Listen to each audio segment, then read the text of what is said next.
affects so many areas of business decision making. That's a really, really, really big one. Understanding your current and potential client, system optimization in many areas of your business, and just so much more. If you're struggling with analyzation and you've already read a ton of books and watched a bunch of YouTube videos, etc., you are going to like this video because we are going to approach it from a completely different angle. Hey there, I'm Esty Radford, a brain engineer for entrepreneurs, and I am excited you're here. If you're new here, hit the subscribe button so you don't miss a single episode. So here we go. Thinking is not one big thing. Thinking is made up of 28 thinking skills called cognitive functions. Now, naturally, we all have stronger ones and weaker ones, okay? But we can always be improving all of them. Most of your daily tasks require you to use multiple of these cognitive functions, a few of these thinking skills at the same time, okay? So in order for you, let's say for example, to do time management, you need not to use one or two of these thinking skills. You need to use a few. You need to do clear perception, comparisons, understanding time, categorization. There's like a whole bunch of them that you need to do for time management. Now, there's also a whole bunch of them that you need to do for analyzing. If you are struggling with any of these, then analyzing is going to be a challenge for you. But this might just be the reason as to why when you watch these other videos or when you read these other analyzing books, you weren't able to implement what they were talking about. Because these specific authors or people making these videos were talking about it from their perspective and from ways that help them and the people that they've helped with on using specific ones of the cognitive functions. But let's say, for example, one of those cognitive functions is getting precise information. And let's say a lot of what they're talking about for analyzing is making sure they get a lot of precise information. And you're really good at it, but you're struggling with comparing, which is a different one of the cognitive function, and they just don't talk about that as much or not in the way that your brain understands, then analyzing is still going to be a challenge for you. That's why one person struggling with analyzation might struggle with it for a different reason than why you are struggling with it for analyzation. So what we're going to do is I'm going to share with you the 6 most common cognitive functions required to do analyzation. Now, this is not a full comprehensive list. If you want a list of all of the 28 cognitive functions, right below, I have a 28 cognitive function assessment, completely for free. You can just take it right below. And it goes through each one of the 28 cognitive functions, and you'll see super clearly where you are at with each one of the cognitive functions. And then you'll get a more personalized idea of where you're at and which ones of them are affecting your analyzation. But these are the 6 main ones needed to really analyze, okay? I'm going to share with you what they are. I am going to share with you how it may show up in your life. And why we need it, like how it shows up in analyzing. Then I'm going to share with you a quick way for you to improve it. Okay, ready? Let's start. Number 1, the first cognitive function, the first thinking skill that you need for analyzing is called clear perception. Clear perception is when you take in information through a clear and organized way.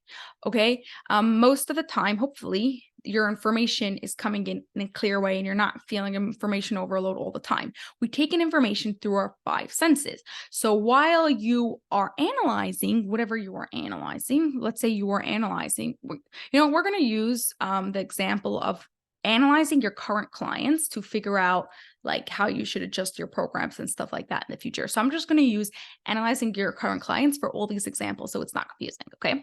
So you have to take in all this information about your current clients in order to analyze them. Okay, so in order to analyze, while you're analyzing, you are taking in this information using this thinking skill of clear perception. Now, if you get so overwhelmed by a lot of information and by all this information that you need to use to analyze, you're probably struggling with this cognitive function, and that's called clear perception. Okay. How can you get better at it? By going through the 5 senses and asking yourself, what do I see? What do I hear? What do I taste? What do I smell? Etc. And as you ask each one of the questions, list out exactly what you see. So what do I see? I see papers, or I see 50 clients, or I see name, like literally list out what you see. I see John. I see Tiffany. I see Esty. I see Malka. Like literally list out the names so that way you're taking in the information through a clear and organized way. So that's number one. The second thinking skill that you need to use to really analyze is called conserving constancies. Okay. Conserving constancies is seeing what needs to stay the same so this item is, or this person, or this thing that you're analyzing is still the same, even when there are changes. Okay. So coming to this analyzation example, if you are analyzing all your clients, okay, and you are thinking to yourself, what needs to stay the same for it to match my ideal client? So let's say you decided of like your ideal clients, of like your psychographics of your ideal clients. Okay. We're not talking about age. We're not talking about like how they physically look or any of those things. We're talking about the actual psychographics of what your ideal client is. And you want to see how many of your clients are matching this on a psychographic level. So let's say one of the things that you really like and really enjoy in working with clients is when a psychographic of them is when they really value giving first. So they run their business by providing value, by giving, and then by asking. Okay, let's say that is who you attract and that's who you like to work with.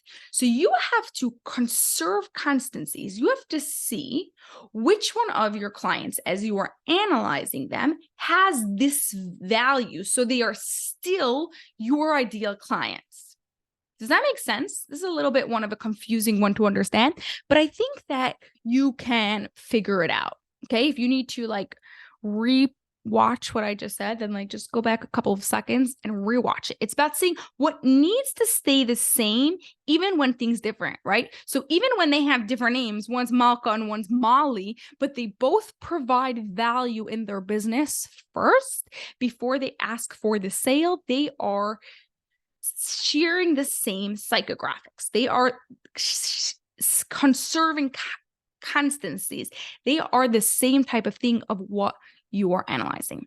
If this is something you are struggling with, simply asking yourself, what needs to stay the same so this item is the same? What needs to stay the same so this item needs to stay, so this item is the same? I'll give you an example, a simpler example. Let's say I have 2 squares, okay? One of my squares are yellow and one of my squares are orange, but they both have 4 right angles and they both have, all 4 sides are the same, right? And they are both a square. Even though one is yellow and one is orange, they're still both squares. But what happens if I take the orange square and I make 2 sides of it longer? Is it still a square? No. Now it's a rectangle. So what character traits need to stay the same so that way it is the same? Does that make sense? If you have questions on this, feel free to drop them right below and I will be happy to answer. But that is the second cognitive function required for analyzing. And now you can see why we need this for analyzing, because we need to see what needs to stay the same so that way it is the same. Okay, number 3, much more simple to understand, and that is collecting precise data. Are you getting precise, accurate information? Okay. If someone is giving you information, are you getting the right information, right? Going back to your client, you're analyzing all your clients. Are these 50, is it like the accurate information about 50 clients? And there's like not one of them that was a potential client and didn't end up becoming a client, or maybe some of the information isn't like it's old and it's not accurate anymore. Getting accurate information. This one, really to improve this one, is just about like being aware of it and really caring about it. If you are motivated, then your brain can do being precise like super easily and well. You have to show your brain why it's important for this information to be accurate, and your brain will do it easily and smoothly. Okay. Fourth cognitive function required for analyzing. See, it's getting complex. And now we can see why analyzing is such a struggle for so many people. Because if any of these are weak, you could have most of them really good, but one of them is weak, analyzation is going to be a struggle for you. So number 4 is holding 2 pieces of information in your brain at the same time, 2 or more pieces of information.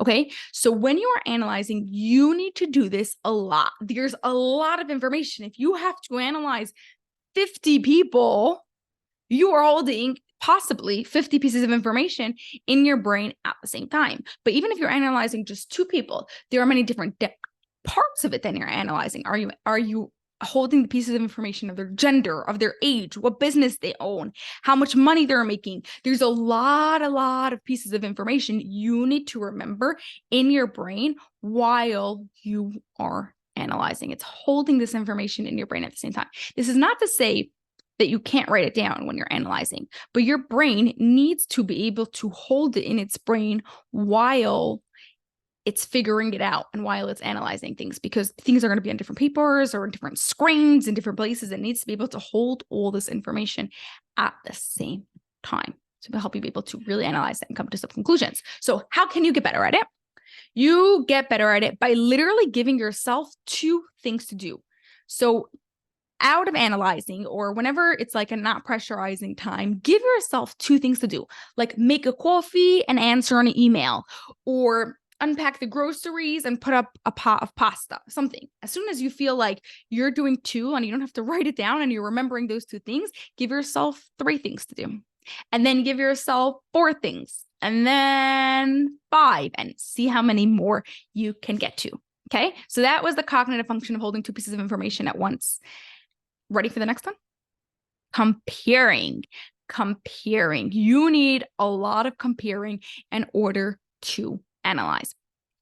Now, here's the thing. Most of us think we know how to compare, but we don't actually compare on the same parameter. We take 2 things and we might look at 2 clients and we say like, hey, okay, so let me compare these clients. Both of them are men, fine. So that's on the same parameters. But this one is making 7 figures, and this one does a business about advertising. Now, notice you're not comparing them on the same level. One is talking about how much they're making a year, and the other one is talking about what business they're in. You need to say how much they're each making in A and B, and what business they are both in A and B. That is comparing them on the same parameters. So if you want to get better at it, that's literally what you're going to do. Make a chart of all the things that you are comparing, and so let's say like person 1, 2, 3, 4, 5, 6, 7, 8, 9, 10, like all the way to however many things that you can compare, and then put all the attributes, all the parameters that you are comparing. Gender, what industry they're in, how many years they were in business, how many employees they have, whatever it is, and fill out the thing for each one of the parameters. That way you can compare them all on the same parameter. Got that? Good. Okay. We are up to our final cognitive function. Like I said, there are more cognitive functions required for analyzing, but these are the 6 main ones. And if you're struggling with any of these, this is where you need to start with. Before you do any of those analytic books, before you read any more, watch any more YouTube videos, these cognitive functions need to be strong. Ready? Okay, so number 6 is visual transport. That means being able to transport something in your brain from one place to another. So this could be, let's say you're copying something down from a screen onto your phone or a pad, or maybe you're at a workshop or something, right? And the presenter puts something on the PowerPoint and you're copying it down to your notes. So back to the analyzing, if you are comparing all 50 of your clients and you're transporting information, let's say from one screen to another screen, or from one database to another, or to a different chart, you like writing with your hand and you're transporting it from the screen to your hand. You have to transport the information from one place to another, and it has to make sure it's being done accurately in the right way for you to really be able to analyze it in the best way. Now, sometimes you're not writing it, just like visually transporting the information, but very often it is writing it. And to get better at this, if you're struggling, you really want to start on a really basic level by like not not when you're analyzing your clients or in business in a place like where it really matters, in a really simple way. So like draw a picture or a number or like a simple sentence, and then afterwards copy it on another paper. And then add to that sentence or make a more complex picture or something and copy it again. And just do it like time and time again, every time building up on complexity. And you will see this cognitive function of visual transportation will get better. So let's do a quick review. The first one you need is clear perception. The second one you need is conserving constancies. The third one is collecting precise data. The fourth one is holding two pieces of information at once at the same time. 5 is comparing, and 6 is visual transport. You pick the one that you need to work on most, and I want you to start working on it today. Now, if you really like to improve it and you'd like to make sure that you're improving it in the best way possible, so that way making decisions happens a lot easier and you can analyze your clients or anything else in your business that you need to analyze a lot easier, you will want to apply to your entrepreneur brain rewired. A link to that will be right below. And I will love to chat with you and see if you are a good fit. So let's go. Let's go do this. Let's improve our thinking skills we need. You're going to see that they're going to help you not only with analyzing, but they're also going to help you with every single other part of your business, because these are foundational skills. And I can't wait to see how it makes your life a whole lot easier. Bye for now.